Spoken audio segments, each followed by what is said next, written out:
Remote and Rural Remedies is a touring exhibition developed by the Royal College of Physicians of Edinburgh's Physicians Gallery.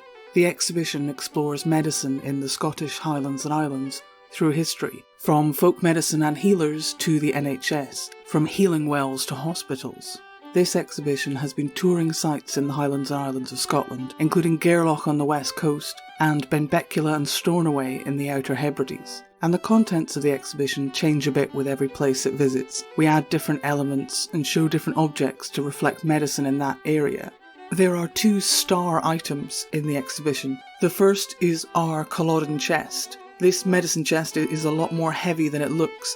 It's cleverly, densely packed with 147 different medicines, including everything from aphrodisiacs to opium, turpentine and the extract from beaver anal glands.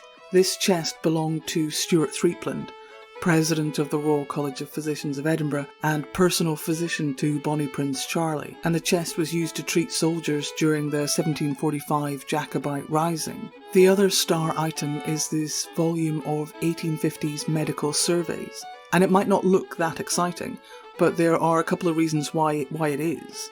First, these surveys were filled out and returned by hundreds of doctors from across the Highlands and Islands in the mid-19th century, so we hear the voices of local doctors from remote communities which aren't generally captured. And they date from a really difficult time for Scotland. So this is the Highland clearances, this is the potato famine, so these doctors are talking in detail about the terrible hardships and challenges that people were facing in these rural communities. We've also made a website, www.rcpe.ac.uk/remote and rural remedies.